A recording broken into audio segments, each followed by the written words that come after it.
నమస్తే. ఇప్పుడు మీరు చూడబోతున్న వీడియో ఖచ్చితంగా మీకు ఉపయోగపడుతుంది, నచ్చుతుంది కూడా. మరి మీకు నచ్చిన విషయం నాకు తెలియాలి అంటే ఈ వీడియోని మీరు లైక్ చేయాలి, షేర్ చేయాలి, అలాగే మన ఛానల్‌ని సబ్స్క్రైబ్ చేయాలి. మీ సపోర్ట్‌ని నాకు అందిస్తారు కదూ! ఓకే. ఇప్పుడు వీడియోని స్టార్ట్ చేద్దాం. నమస్తే. Welcome to our channel. నేను పద్మిని. ప్రస్తుతంతో పాటు ప్రముఖ ఆధ్యాత్మికవేత్త, వాస్తు జ్యోతిష పండితులు, లలిత ఉపాసకులు, వాస్తు జ్యోతిష శిక్షణ నిపుణులు బ్రహ్మశ్రీ నానాజీ పట్నాయక్ గారు మనతో పాటు ఉన్నారు. మాట్లాడదాం. నమస్కారం సార్. శ్రీమాత్రే నమః. సార్, ఆస్ట్రాలజీ మీద రకరకాల కాంట్రడిక్షన్స్ ఎప్పుడు ఉంటూనే ఉంటాయి. నమ్మేవాడు నమ్ముతాడు, నమ్మనివాడు ఇది మూఢనమ్మకం అని అంటాడు. అసలు ఎలా చూస్తారు సార్? ఒక ఆస్ట్రాలజర్ గా మీరు కొన్నేళ్ల నుంచి ఇందులో ప్రాక్టీస్ లో ఉన్నారు.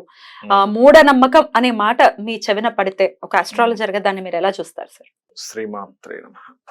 నేనైతే 100% ఆస్ట్రాలజీ ఉంది అనే చెప్తాను. ఎందుకు చెప్తానంటే అమ్మా, ఇది ఏదో ఒక పుస్తకం చదివేసి చెప్పినటువంటిది కాదు. కొన్ని సంవత్సరాల పాటు నా లైఫ్ని మొత్తం దానికే అంకితం చేసినట్టుగా ఏ శాస్త్రంలో ఏం చెప్పారు, ఏ మహర్షి ఎక్కడ ఎలా రాశాడు. ఎందుకంటే అమ్మ, మూఢనమ్మకం అయితే పరాశర మహర్షి రచించినటువంటి గ్రంథాలు ఎందుకుంటాయి?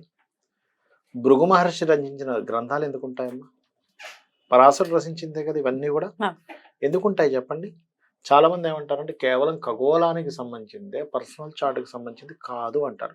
మరి అలా కాదనప్పుడు ఈ యొక్క గ్రహం ఇక్కడ ఉంటే ఇటువంటి ఇబ్బందులు వస్తాయని ఎందుకు చెప్తాడు పరాశర మహర్షి? అంతే కదా. అంతే.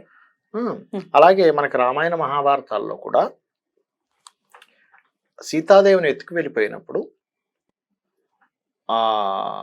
జటాయు ఎవరైతే ఉంటారో చెప్తాడు, జటాయు వింధ్య అనేటువంటి ముహూర్తంలో అపహరించడం జరిగింది, ఇది ఖచ్చితంగా వెనక్కి వస్తుంది సీతాదేవి అని.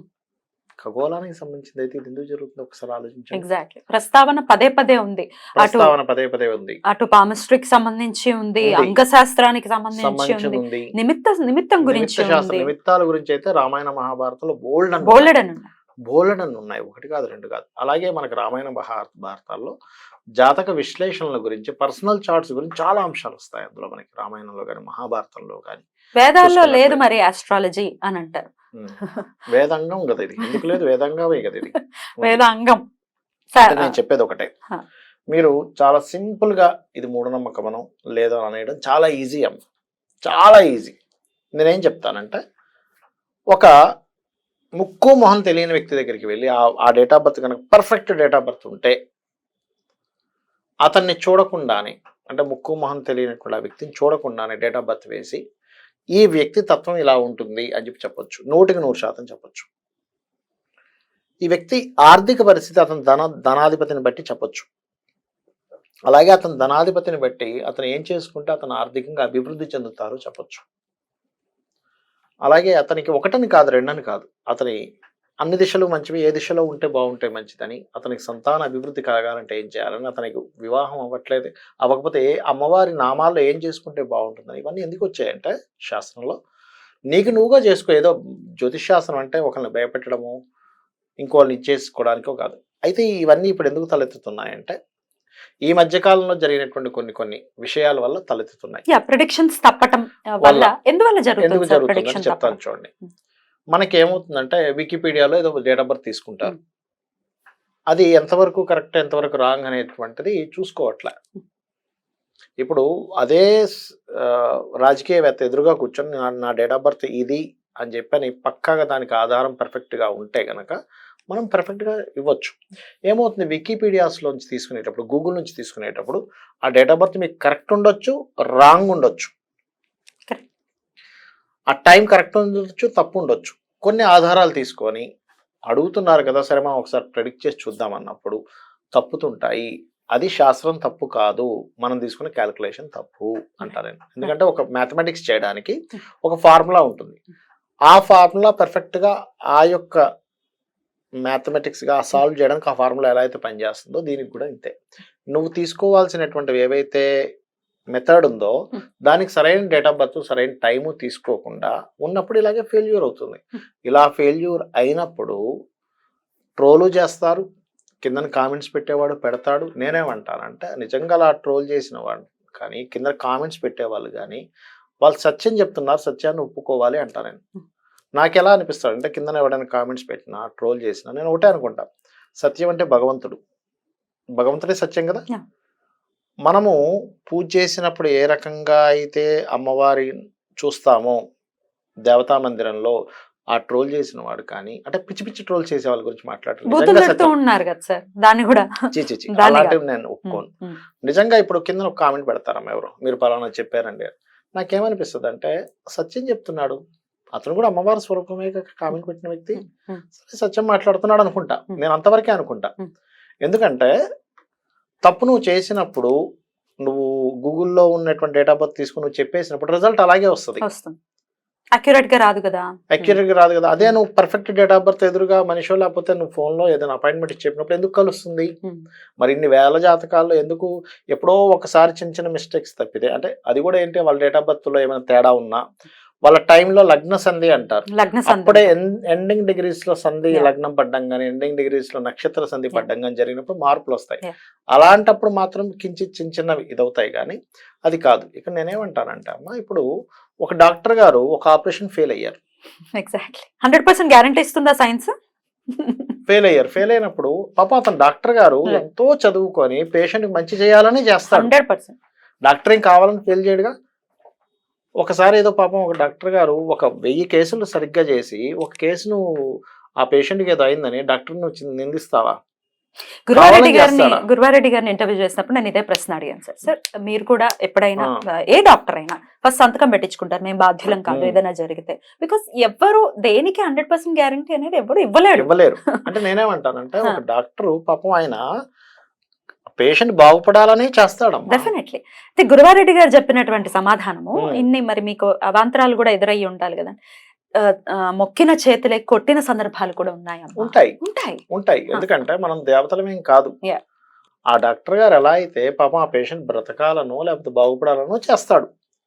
ఇది కూడా పేషెంట్ టైం బాగోకో లేకపోతే డాక్టర్ టైం బాగోకో లేకపోతే అక్కడ శక్తి లేకో జీవుల్లో, అంటే ఆ పేషెంట్ లో తీసుకునే అంత శక్తి లేకో అది ఫెయిల్ అవుతుంది. అంత మాత్రం చేత ఆ డాక్టర్ గారు ఇంకా వైద్య రంగానికి పనికిరానట్ట, వైద్యం లేనట్ట, వైద్య శాస్త్రం లేనట్టు. ఇప్పుడు ఏం మాట్లాడతారంటే ఒకసారి డాక్టర్ ఫెయిల్ అయితే వైద్య శాస్త్రం లేవంటావా? అనాలి, యాక్చువల్ గా అయితే అనాలి. మరి వైద్య శాస్త్రం పనిచేయదు, ఇది మూఢనమ్మకం అని అనాలి. అలా అనట్లేదు కదా. ఎందుకని మనం అంటే మనకు తెలుసు, అరే డాక్టర్ గారు కావాలని చేయలేదు, పేషెంట్ లో శక్తి లేకపోవచ్చు, లేకపోతే డాక్టర్ గారు తీసుకునేటువంటి పద్ధతుల్లో ఎక్కడో చిన్న మిస్టేక్ జరగవచ్చు, ఏదో ఉన్న కారణాల వల్ల అనుకుంటాం. అలాగే మనం ఇప్పుడు రాకెట్ అని పంపిస్తున్నాం, కొన్నిసార్లు ఫెయిల్ అవుతుంది, కొన్నిసార్లు సక్సెస్ అవుతుంది. అలాంటి సైంటిస్టులు అందరూ పనికిరాని వల్ల కాదు కదా. సైంటిస్టులు పాపం వాళ్ళ ఎఫర్ట్ వాళ్ళు పెడుతున్నారమ్మా. వాళ్ళు కూడా దైవాన్ని నమ్ముతున్నారు, పెట్టి పంపిస్తున్నారు. ఇంకోటి నేనేమంటానంటే సరే ముహూర్తం పెట్టి పంపిస్తున్నారు, సెల్ఫ్ ఎఫర్ట్ పెడుతున్నారు. ఎఫర్ట్ వాడు ఏమైనా ఫెయిల్ అవ్వాలని పెడతాడా? పెట్టడు. సక్సెస్ అవ్వాలని మన భారతదేశానికి ఏదైనా వస్తుందని పెడతాడు కదా. అవుతుంది ఒక్కోసారి. నేను ఏమంటానంటే ఈ ఫెయిల్యూర్స్లు సక్సెస్లు కాదు జీవితం అంటే. నువ్వు జీవుడుగా ముందు మనుషుడిగా పుట్టే ఇది గొప్పది. క్రికెట్ మ్యాచ్ జరుగుతుంటుంది, ఓడిపోయింది ఉదాహరణకి, కావాలని ఓడిపోతారా వాళ్ళు? టైం అది. ఒకసారి గెలిచినప్పుడు మరి 6ల మీద 6ల కొంతమంది ఎలా మాట్లాడతారంటే చెప్తాను చూడండి. ఇక్కడ టీవీ ముందు కూర్చుంటాడు, అర్రే ఏ మాట రాదు అసలు, వీడికి బ్యాట్ పట్టుకోవడం కూడా రాదు, వీడికి కనీసం బ్యాట్ పట్టుకోవడం కూడా రాదు, బ్యాట్ ఎంత ఉంటుందో కూడా తెలియదు. వీడు చెప్తాడు ఎలా ఆడాలి, వీడు చెప్తాడు. మూఢనమ్మకం అనేవాడు కూడా అంతే సార్, ఆపరేషన్ చేసినట్టు ఉంటది. ఎలా ఉంటుందంటే కనీసం బ్యాట్ కూడా ఎప్పుడు చూసిండాడు. వీడు సచిన్ ఎలా ఆడాలో చెప్తుంటాడు ఇక్కడ కూర్చొని. మూఢనమ్మకాల గురించి మాట్లాడు అంటే అందరి గురించి నేను మాట్లాడలే. మూఢనమ్మకాలను నిజంగా నిర్మూలించే వాళ్ళు దేవతతో సమానం, నాకు దేవుడితో సమానం. ఎందుకంటే మూఢనమ్మకాలు కూడా నిర్మూలించాలమ్మా, తప్పు లేదు అందులో. ఎందుకంటే మూఢనమ్మకంతో మనిషి బ్రతకకూడదు.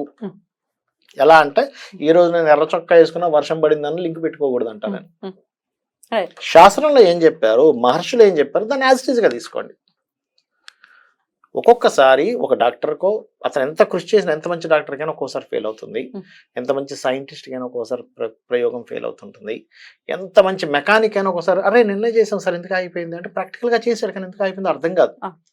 ఎంత మంచి వంట వ్యక్తి కూడా భార్య రోజు కొడుతుంది, ఎవరు సడన్ గా ఉప్పు ఎక్కువ అవుతుంది, అలా అని భార్యకి వంట రానట్ట, వంట నువ్వు నేర్చుకోలేదనట్ట కాదు కదా. ఎంత వ్యక్తులకైనా Failures ఒక్కొక్కసారి అనేవి ఫెయిల్యూర్స్ అవుతాయి. ఇప్పుడు ఎందుకు జరుగుతుందో కూడా చెప్తాను మీకు కారణం. గురువు రాసుల్లో రాహు సంచారం జరుగుతుంది. గురు చండాల యోగం అంటారు దీన్ని. అంటే గురువుల్ని చండాలుగా మారుస్తాడు. అంటే ఏంటి, అయ్యో అపవాదాలు పడేలా చేస్తాడు. ఎవరు వీళ్ళందరూ అంటే, ఒకటి జడ్జిలు, లాయర్లు, టీచర్లు, జ్యోతిష సంబంధించిన అంటే ఈ పౌరహిత్య సంబంధించిన వాళ్ళు వ్యక్తులు. తెలియకుండానే వీళ్ళకి అపవాదం వస్తుంది. దీన్నే కాలమహిమ అంటారు.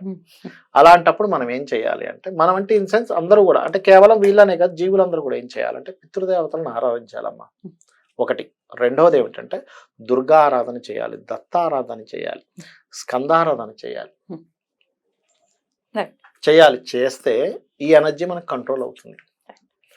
ఒకటేంటంటే నేనేమంటాను, శాస్త్రము ఉంది అనడానికి నా దగ్గర 1,00,000 రీజన్స్ ఉన్నాయి. శాస్త్రం లేదు అనడానికి నువ్వు ఎన్ని రీజన్స్ చూపించగలవు? ఒకటే బ్లైండ్ గా లేదు అనటం. లేదు అనడం అది పూర్తిగా తప్పు. శాస్త్రం ఖచ్చితంగా ఉంది. శాస్త్రజ్ఞుడు సరిగ్గా చూసుకోకపోవడం వల్ల తీసుకునేటువంటి మెటీరియల్ రాంగ్ మెటీరియల్ తీసుకోవడం వల్ల ఫెయిల్యూర్స్ వస్తున్నాయి. అంటే ఎట్లాగా, అదేదో గూగుల్లో ఉందండి, ఇక్కడ ఏదో వికీపీడియాలో ఉంది, ఈ డేట్ ఆఫ్ బర్త్ కరెక్ట్ అని కూడా దీనికి చెప్పేద్దాం అనేది మిస్టేక్ అవుతుంది. అది డెఫినెట్ గా అది చేయకూడదు.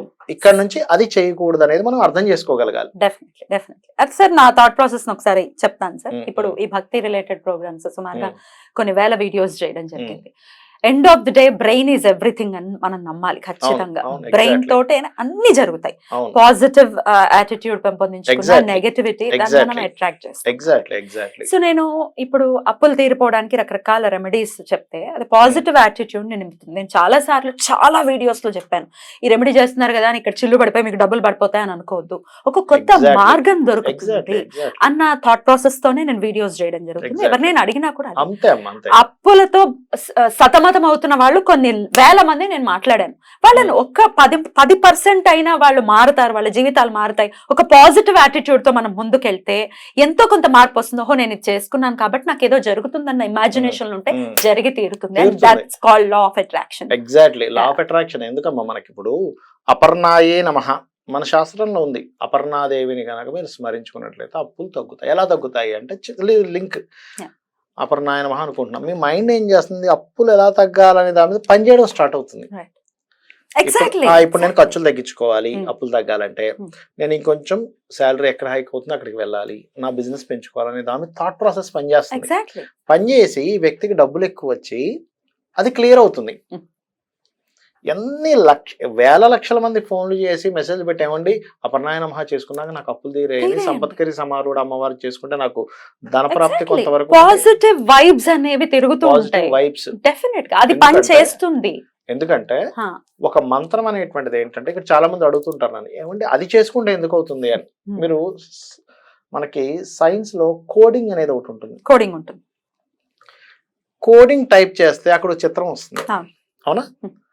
చిత్రాన్ని టైప్ చేయట్లా, కోడింగ్ టైప్ చేస్తే చిత్రం ఎట్లా వస్తుందో ఈ మంత్రాలన్నీ కూడా కోడ్స్ అమ్మా. ఇవన్నీ ఒక లలితా సహస్రనామాలు కానివ్వండి, ఒక విష్ణు సహస్రనామాలు కానివ్వండి, ఏదైనా ఒక బీజాక్షరాలతో కూడినటువంటి క్రీమ్ అనేటువంటిది ఉంటుంది. క్రీమ్ అంటే ఏంటి, కాళికా అమ్మవారికి సంబంధించింది. అంటే ఒక్కొక్క ఐం సరస్వతి బీజం. ఇవి మనకు మహర్షులు దీస్ ఆల్ ఆర్ కోడింగ్స్. ఈ కోడ్ ని మీరు పదే పదే పదే పదే అనడం ద్వారా ఆ ఎనర్జీ మనకు వస్తుంది. ఆ ఎనర్జీ మనలో ఎంత ఉంటే దానిగా మనం మారుతాం. అదే ఇప్పుడు మనకు ఒక రాజకీయ నాయకుడు అద్భుతంగా మాట్లాడుతున్నాడు, వాక్ శక్తి అద్భుతంగా ఉంది అంటే ఏంటి, సరస్వతి శక్తి అధికంగా ఉంది, వాక్ వైభవం అధికంగా ఉంది. లేదా ఒక ప్రవచనకర్తే అనుకుందాం, రాజకీయ నాయకుడి దగ్గర ప్రవచనకర్తే అనుకుందాం, అద్భుతంగా ప్రవచనం చేస్తున్నారు. చాగంటి కోటేశ్వరరావు గారే ఉన్నారు, లేదా సామవేదం గారే ఉన్నారు, ఇంకా బోల్డ్ మంది ఉన్నారు. అలాంటి వాళ్ళు అద్భుతంగా చెప్తున్నారు, ఆకర్షణీయంగా చెప్తున్నారంటే దాని అర్థం ఏమిటి, అక్కడ వాళ్ళకి ఆ సరస్వతి అమ్మవారి యొక్క అనుగ్రహం ఉంది. అక్కడ నందూరు శ్రీనివాస్ గారు కూడా ఉన్నారు, అద్భుతం, ఎంతో ఆకర్షణీయంగా చెప్తారు, ఎంతో ఉత్సాహంగా చెప్తారు. లేకపోతే ఇంకొక పద్మాకర్ గారే ఉన్నారు, అద్భుతంగా చెప్తున్నారు అనుకోండి. అంటే అర్థం ఏమిటి, ఆ సరస్వతి అమ్మవారు ఐం బీజంలో ఉన్న ఆ శక్తి అమ్మవారు వీళ్ళలో వచ్చింది, ఆ శక్తి వచ్చి వీళ్ళకి అది పలికిస్తుంది. అలాగే లక్ష్మీ బీజాన్ని చేసుకోవడం వల్ల వీళ్ళకి ఏంటంటే సోర్సెస్ ఆఫ్ మనీ ఎలా పెరగాలో వస్తాయి. ధైర్యాన్ని చేసుకోవడం ద్వారా వస్తుంది. అదేంటంటే ఇక్కడ మనం అది ఎలా ఉందో ఈ చిన్న చిన్న టెక్నిక్స్ ఉన్నాయి. ఏమండి మీరు ఇది చేయండి కొంచెం వస్తుంది అన్నప్పుడు ఏమిటి, ఒక ఒక హోప్ మనిషికి, ఆహా నేను ఇది చేసుకుంటే డెఫినెట్లీ హోప్ ఇస్ ఎవ్రీథింగ్. ఇప్పుడు ఒక హోప్ ని క్రియేట్ చేసి ఫ్రీగా అందిస్తూ వాళ్ళు చేసుకోవడం ద్వారా బాగుపడుతున్నారు. ఎగ్జాక్ట్లీ. ఇక్కడ మీరేమి ఆ యూట్యూబ్ లో చెప్పడం ద్వారా, ఆ హోప్ ని చెప్పడం ద్వారా వాడేమి పాడైపోయేది లేదు, ఖర్చు పెట్టుకునేది లేదు. ఖర్చు పెట్టుకునేది ఏమీ లేదు. కానీ నేనేమంటానంటే ఈ వైన్ షాపులు, కిల్లీ షాపుల దగ్గర యూత్ పాడైపోతున్నారు. ఎవడైనా ఒక్కడైనా మాట్లాడతాడా? ఎవరికి అవసరం లేదు. మీ వీధిలో ఎక్కడ పడితే అక్కడ చెత్త ఉంటుంది, ఎవడైనా ఒక్కడైనా మున్సిపాలిటీ గురించి ఒక కామెంట్ అయినా పెడతాడా? ఎన్నో మంది పెద్ద పెద్ద నేతలు కొన్ని వేల లక్షల కోట్లు బ్యాంకులకి బకాయిలు పెట్టేసి అదే బ్యాంక్ మళ్ళా మనకి వచ్చి మన దగ్గర రుదుతుంది. అది చాలా మందికి తెలియదు. ఎవడైనా పెద్దవాడు కనుక కింగ్ ఫిషర్ లాంటి ఆ అధినేతలు కనుక పట్టుకెళ్ళిపోతే ఆ డబ్బులంతా మన మీద రుదుతుంది, సామాన్యుడి మీదే వస్తుంది. అది మరి సో కాల్డ్ బుద్ధి ఉన్న వాళ్ళు ఎందుకని వాటి గురించి ఎందుకు మాట్లాడరు అంటున్నా. మనకి విద్యా వ్యవస్థ ఎలా ఉంది దాని గురించి ఎందుకు మాట్లాడరు? విద్యా వ్యవస్థ ఎంత బిజినెస్ అయిపోయింది. విద్యా వ్యవస్థ కానివ్వండి, అప్పులు తీర్పోవడం కోసం రకరకాల రెమెడీస్ చెప్తూ పాజిటివ్ యాటిట్యూడ్ ని నింపాలన్న ఉద్దేశంతో నేను చేయిస్తున్నాను. పళ్ళికలు ఇస్తూ ఇలా చేస్తే పోతాయా అని అంటే తీర్చండి మరి మీరు అప్పులతో సతమతం అవుతున్న వాళ్ళ కష్టాన్ని తీర్చండి. మీరు చేయలేనప్పుడు దయచేసి వదిలేయండి. ఒకటేంటంటే నేను అనేది ఏంటంటే ప్రపంచంలో అనేకమైన సమస్యలు ఉన్నాయి. ఇప్పుడు ఎలాంటి పిచ్చి పిచ్చి సినిమాలు వస్తున్నాయి యువతను పాడు చేయడానికి, ఎవరైనా ఒక్కరైనా మాట్లాడతారా? అవునా? రెండవది పోనీ మాట్లాడిన అందులోంచి ఏదైనా పాజిటివ్ తీసుకుని మాట్లాడతారా? రెండవది ఏంటంటే నేనేమంటానంటే సనాతన ధర్మాన్ని పాడు చేయడానికి పనిగట్టుకొని కొంతమంది, అందరూ అనట్లేదు, నేను మంచి హేతువాదులు కూడా ఉన్నారమ్మా, నేను వాళ్ళకి నిజంగా నమస్కరిస్తాను. ఎందుకంటే హేతువాదులు అందరూ పిచ్చివాళ్ళు కాదు. రామాయణ కాలంలో ఉన్నటువంటి జాబాలిని మేము నమస్కరిస్తాం. హేతువాది, ఎందుకంటే హేతువాది కూడా ఉండాలమ్మా. ఎందుకంటే హేతువాది లేకపోతే అనవసరమైనటువంటివన్నీ కూడా పేటరైపోయి ఇబ్బంది వస్తుంది. హేతువాది ఉండాలి, ధర్మాన్ని నడిపించేటువంటి ఒక పురోహితుడు ఉండాలి, జ్యోతిష్కుడు ఉండాలి, న్యాయము ఉండాలి, ధర్మం ఉండాలి, అందరూ ఉండాలి. హేతువాది పిచ్చివాడని నేను అన్న అసలు పొరపాటును కూడా. ఎందుకంటే హేతువాది లేకపోతే మనం అసలు ఎటు వెళ్తున్నాం అనేటువంటి మనకి ఎట్లా తెలుస్తుంది చెప్పండి? ఇది నిజమా కాదా అనేటువంటి ఒక వ్యక్తి ఉండాలి, విమర్శకుడు కూడా ఉండాలి. విమర్శకులు ఉండాలి, ఖచ్చితంగా ఉండాలి. విమర్శకులు లేకపోతే ఎట్లా? కానీ అది మనం విమర్శిస్తున్నాం అంటే అది ఒక బ్యాలెన్స్డ్ గా రెస్పెక్ట్ఫుల్ గా విమర్శించాలి. రెస్పెక్ట్ఫుల్ గా నోరుంది కదా అని ఇష్టం వచ్చినట్టు అందరికీ నోళ్ళు ఉన్నాయి కదా. ఇప్పుడు ఒకటమ్మా, ఒక మనిషిని పిచ్చి పిచ్చిగా మాట్లాడడం సంస్కారం కాదు. ఎలా పడితే అలా మాట్లాడొచ్చు. అదేం ప్రత్యేకంగా ట్రైనింగ్ తీసుకోక్కర్లేదు, దానికి మీరు పెద్ద బుద్ధి వాడాల్సిన పని లేదు. అంటే ఒక మనిషిని విమర్శించడానికో తిట్టడానికో మీరు పెద్దగా బుద్ధిని వాడాల్సిన అవసరం లేని ప్రక్రియ. మీరు అవతల వ్యక్తిని సంతోష పెట్టడానికో అవతల వ్యక్తిని గౌరవించుకోవడానికో మీరు బుద్ధిని వాడాలి. బుద్ధిని వాడడం ఎక్కడ అవసరం, ఎక్కడ ఏంటనేది అర్థం చేసుకోవాలంటే నేనేమంటానంటే మీరు అనవసరంగా పిచ్చి పిచ్చి వాటి మీద కాన్సన్ట్రేషన్ చేయడం కంటే కూడా మనము ఏం చేస్తే బాగుంటుంది, దేశం అభివృద్ధి అవ్వడానికి అవుతుంది అనేటువంటిది ఆలోచించినట్లయితే. అసలు దేశం దాకా ఏంది సార్, ఒక్కడి అప్పులతో సతమతం అవుతున్న వాడు ఒక్కడి బాధ ఒకసారి ఫస్ట్ వినండి. నేను 100 కాల్స్ విన్నాను. మనం ఎందుకు వీడియోలు చేస్తుంటామంటే అమ్మా, కనీసం ఈ మంత్రం చేసుకోనైనా, ఈ దానం చేసుకోనైనా పాజిటివ్ యాటిట్యూడ్ నిండాలి. ఇప్పుడు లేకపోతే రెడ్ టీవీకి పని పాటు లేదా? అదే నేను ఎంటర్టైన్మెంట్ కూడా చేసుకోవచ్చు. ఎంటర్టైన్మెంట్ చేసుకుంటే ఎందుకంటే డబల్ వస్తుందమ్మా, మీకు 3 రెట్లు వస్తుంది తెలుసు ఎంటర్టైన్మెంట్ లో. But this is my passion. ఒకటి బాధను అర్థం చేసుకోవటం, నాకు ఒకటి బాధలో నుంచి ఒక్కరినైనా బయటకు తీసుకొస్తానేమో అన్న ఉద్దేశంతో చేస్తున్నాను సార్.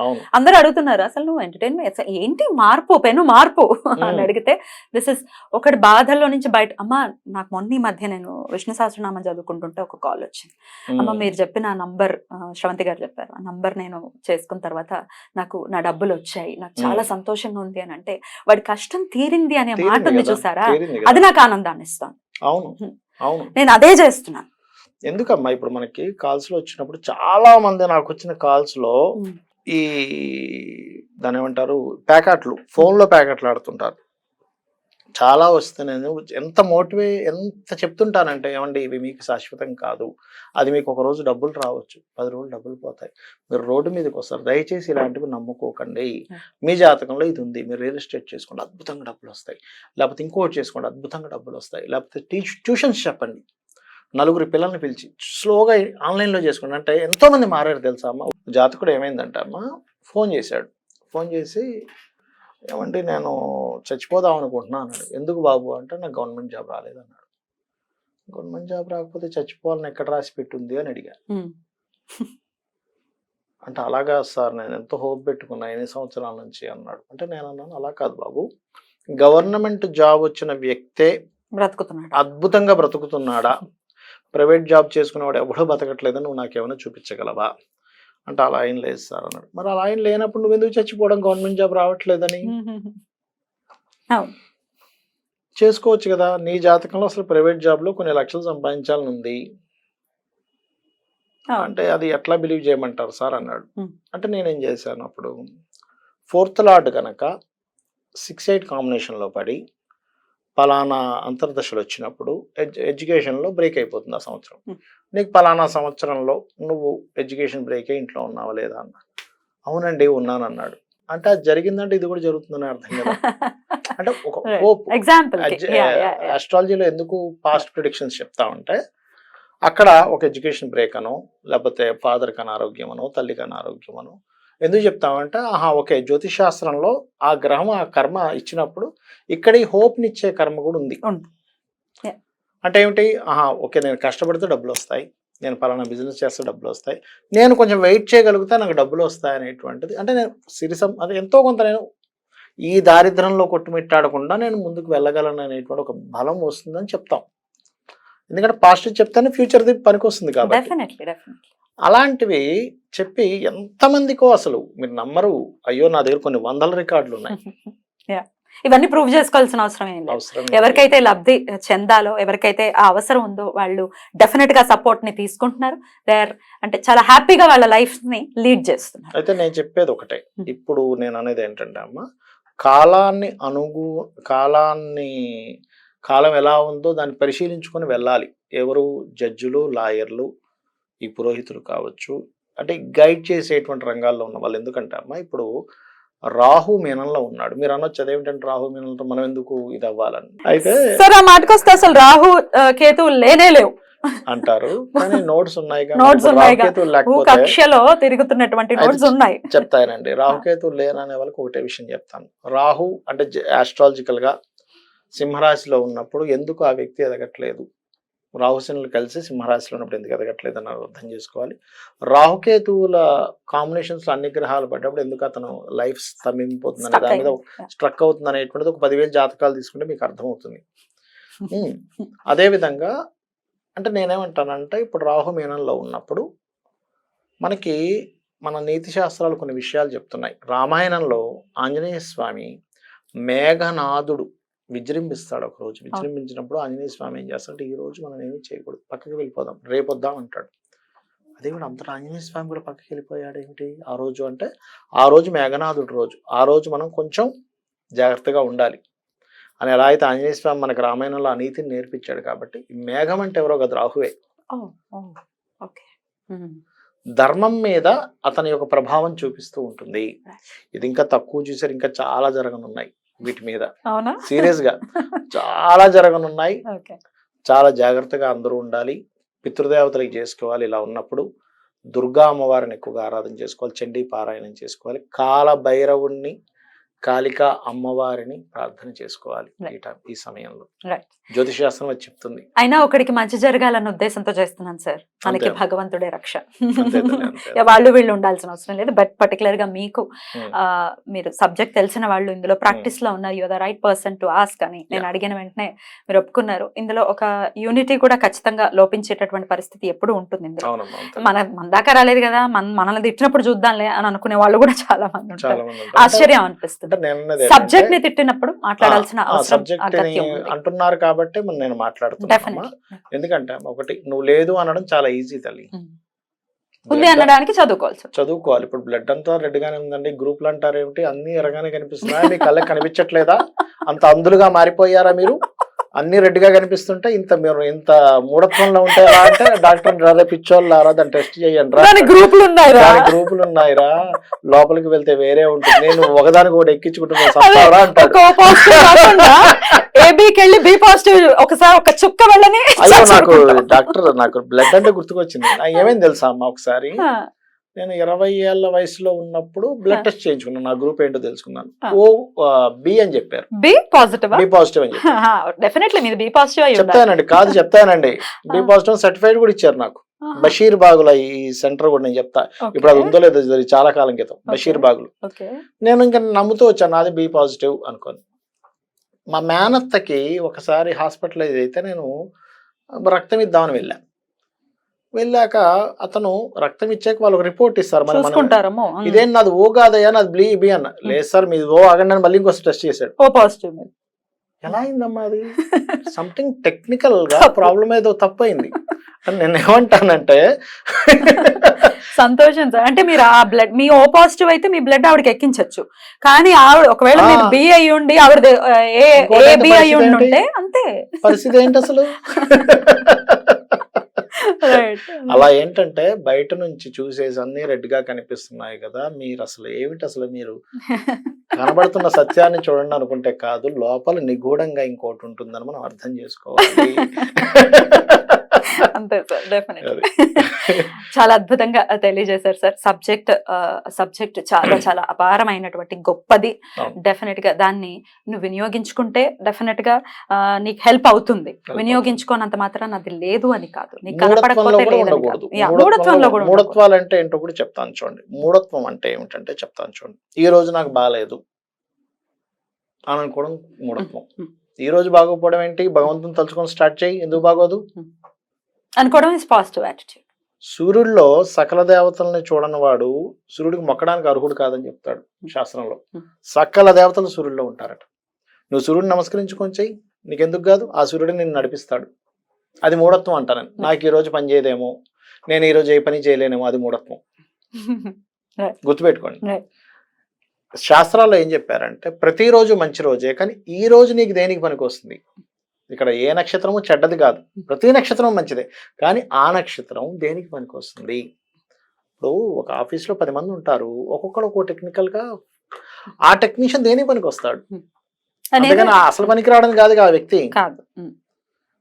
మఘా నక్షత్రం ఉంది పితృదేవతలకు మంచిది, అశ్విని నక్షత్రం ఉంది ఔషధ సేవనానికి మంచిది, ఔషధం తయారు చేయడానికి మంచిది, కరెక్ట్ అంతే కదా. కరెక్ట్. పుష్యమి నక్షత్రం ఉంది వివాహ ముహూర్తానికి మంచిది కాదు, కానీ వేరే అన్ని విషయాలకి చాలా మంచిది, పుణ్యమైనటువంటి నక్షత్రం. ఇట్లా చాలా లాజిక్ శాస్త్రాల్లో ఉన్నాయి. ఇవి ఫస్ట్ మనం తెలుసుకోగలగాలి. మూఢత్వం ఎక్కడంటే ఎదురొచ్చినప్పుడు మనం కొన్ని వాడుతుంటాం, కానీ ఏదైనా ఎదురైనప్పుడు అక్కడ మూఢత్వం కాదు, అది ఎదురొచ్చింది కాదు, ప్రకృతి భాష ఇండికేషన్. నువ్వు టైం వేస్ట్ చేసుకుంటావేమో, నువ్వేమైనా చెక్ చేసుకో వెళ్ళేటప్పుడు, నువ్వు ఏదైనా మర్చిపోయి వెళ్తున్నావేమో, నువ్వు అన్ని పర్ఫెక్ట్ గా ప్రిపేర్ అయ్యి వెళ్తున్నావా, నువ్వు మర్చిపోయి వెళ్తున్నావా, ఒకసారి వెనక్కి వెళ్ళి చూసుకొని రా అని చెప్పడం. అది ఇండికేషన్. అది ఇండికేషన్, ప్రకృతి అమ్మవారు రూపంలో ఇచ్చిన ఇండికేషన్ అనుకోవాలి. కానీ ఇంకా నాకే పని జరగదు వెళ్తున్నాను కాబట్టి. ముందు తుమ్ము మంచిది, ముందు తుమ్ము మంచిది కాదు, వెనక తుమ్ము మంచిది అని అంటారు. ముందు తుమ్ము తుమ్మితే వైరస్ మనకు వస్తుంది కాబట్టి ఆగమంటారు. వెనక తుమ్ము అవసరం లేదు, మనం వెళ్ళిపోవచ్చు, ఎందుకంటే ఆ వైరస్ మన దగ్గరికి ఏమి రాదు. దీని అర్థం అది. అది అర్థం చేసుకోవాలి.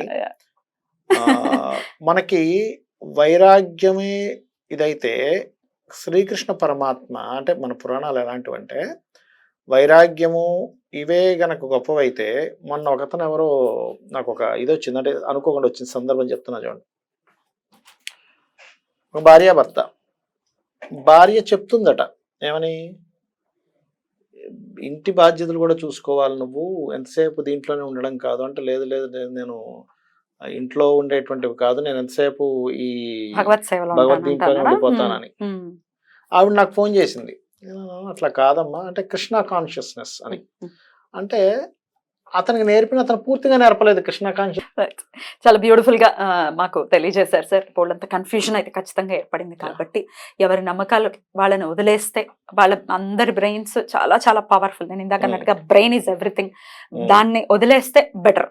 వాళ్ళకి అంతే. ఎవరి Exactly. పర్సెప్షన్స్ వాళ్ళకు ఉంటాయి, ఎవరి బ్రాటప్ వాళ్ళకు ఉంది, ఎవరి నమ్మకం వాళ్ళకు ఉంటుంది. సో దాన్ని వాళ్ళకి వదిలేస్తే మనకి ఇది కరెక్ట్ కాదు అనుకున్న వాళ్ళు వెళ్ళిపోతారు. కరెక్ట్ అవును పాజిటివ్ యాటిట్యూడ్ మనకి వస్తుంది, పాజిటివిటీ నింపుతోంది అనుకునే వాళ్ళు కంటిన్యూ అవుతారు. అంతే. Thank you so much sir. నమస్తే. శ్రీమాత్రే నమః.